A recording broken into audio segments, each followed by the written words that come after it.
Hello, my amazing children. This is Grandma Carla, and I am back with more of Pippi Longstocking.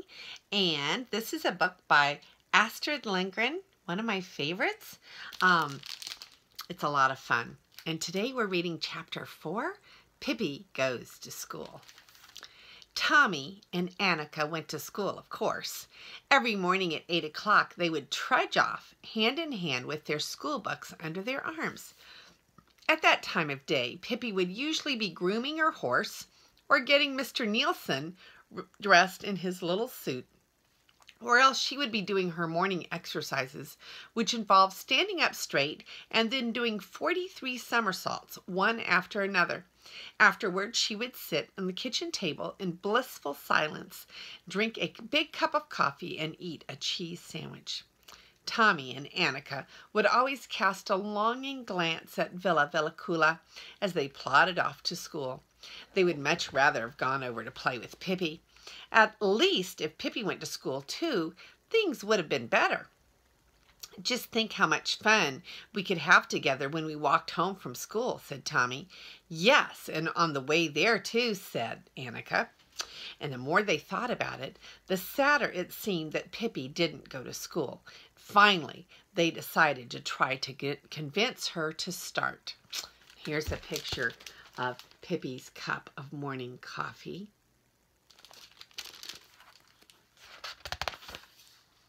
"You have no idea what a nice teacher we have," Tommy slyly told Pippi one afternoon when he and Annika went over to Villa Villacula after they had finished all of their homework. "If you only knew how much fun it is at school," Annika assured her. "I'd go crazy if I weren't allowed to go." Pippi was sitting on a stool in the middle of washing her feet in a basin. She didn't say a word, just wriggled her toes for a moment so that the water splashed all around. "You don't really have to be there very long," Tommy went on. "Only till 2 o'clock. "That's right, and then you get Christmas vacation and Easter vacation and summer vacation," said Annika. Pippi bit her big toe as she gave this some thought, but she still didn't say a word. All of a sudden, she seemed to make up her mind. She poured all of the water out onto the kitchen floor so that Mr. Nielsen, who was sitting nearby and playing with a mirror, got his pants completely soaked. "It's not fair," said Pippi sternly, not paying any attention to Mr. Nielsen's complaints about his wet pants. "It's absolutely not fair. I don't intend to put up with this." "With what?" said Tommy. "In 4 months it will be Christmas, and then you'll get to have a holiday. But what about me? What do I get?" Pippi sounded sad. "No Christmas vacation. Not even a little Christmas vacation," she complained. "Something has to change. Tomorrow I'm going to start school." Tommy and Annika clapped their hands with glee. "Hooray! Then we'll wait for you outside our front gate at 8 o'clock. "Oh no," said Pippi. "I can't start that early. And besides, I'm probably going to ride to school." And she did. At exactly 10 o'clock the following day, she lifted her horse down from the porch. A short time later, everyone in the little town dashed to the windows to see the horse that had bolted. Or rather, they thought it had bolted, but it hadn't. It was only Pippi, who was in a bit of a hurry to get to school.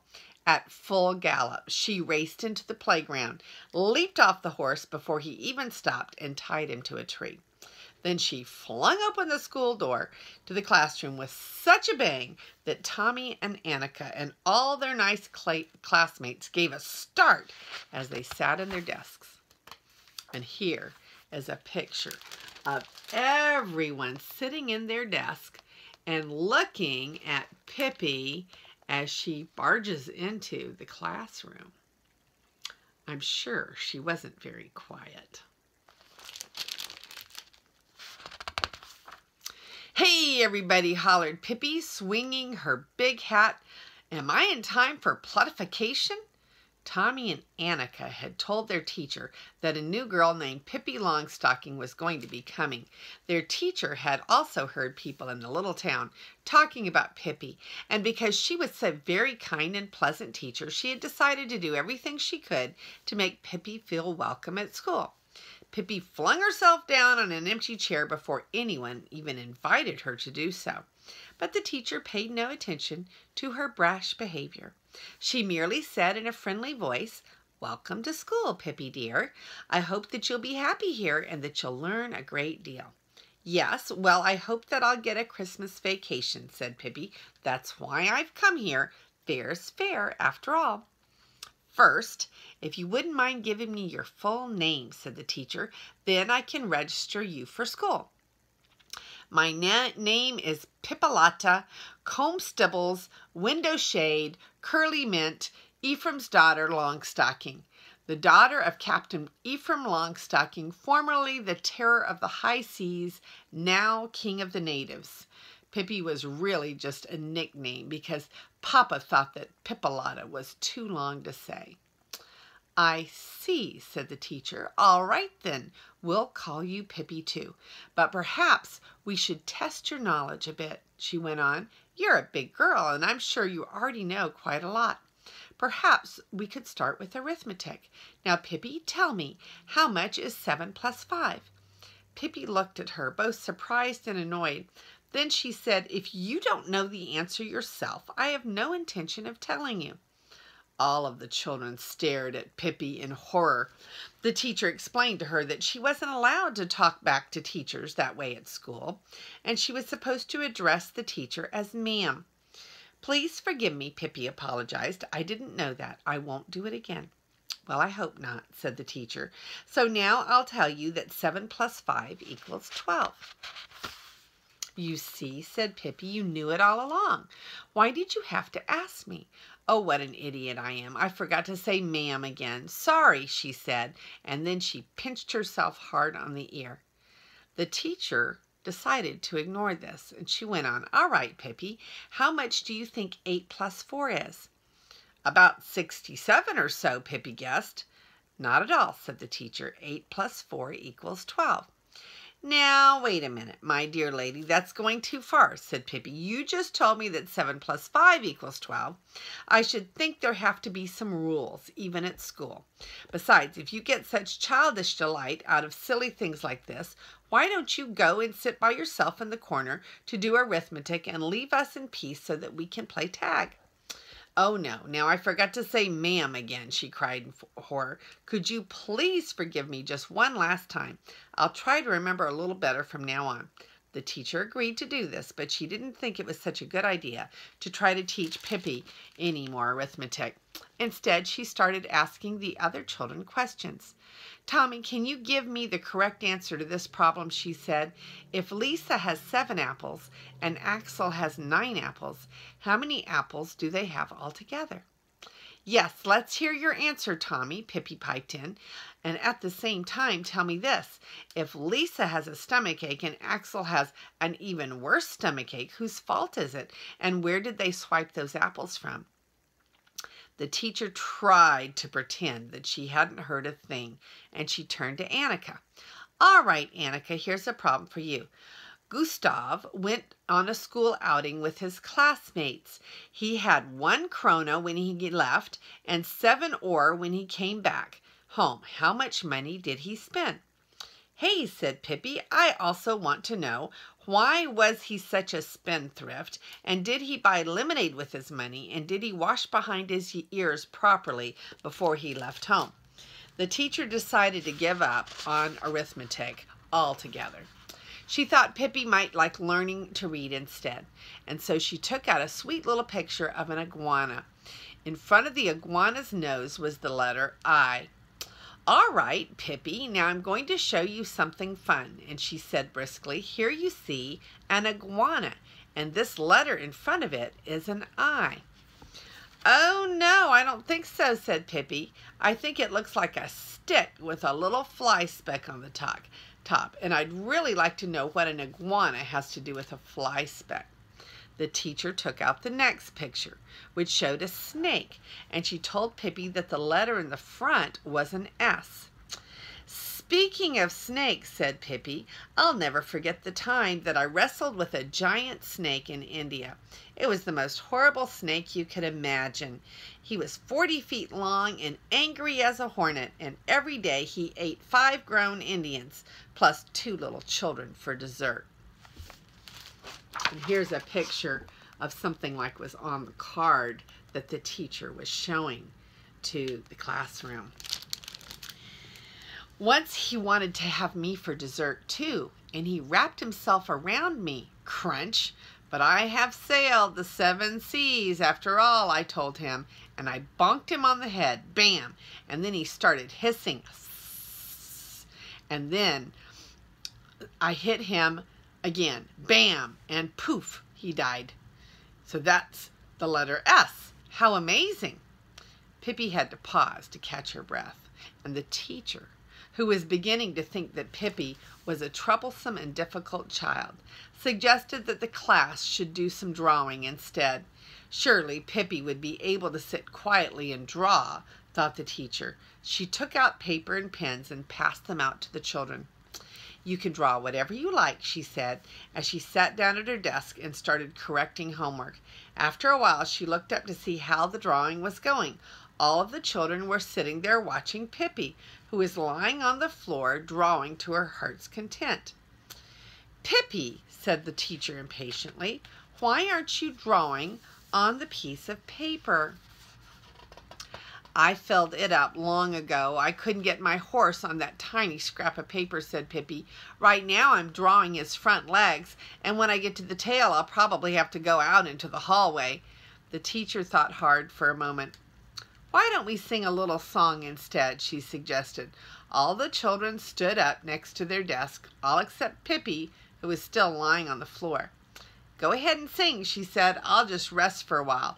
All this learning can be too much for even the strongest person. And here's a picture of Pippi lying flat out drawing on the floor. You can see how she's drawing the legs of the horse on the floor. I'm sure the teacher is just a little bit exasperated, don't you think? We don't draw on the floor, do we?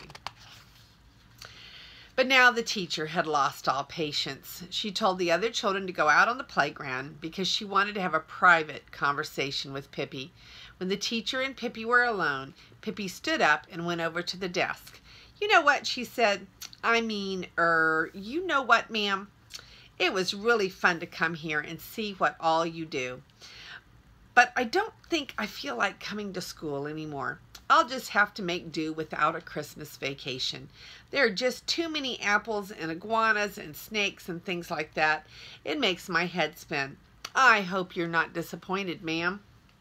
But the teacher said that she did feel disappointed, mainly because Pippi didn't want to try to behave properly, and because a girl who behaved the way Pippi did couldn't be allowed to come to school, no matter how much she might want to. Have I behaved badly? Asked Pippi, very surprised. Oh, and I didn't even know it, she said, looking woeful. Nobody could look as woeful as Pippi when she was sad.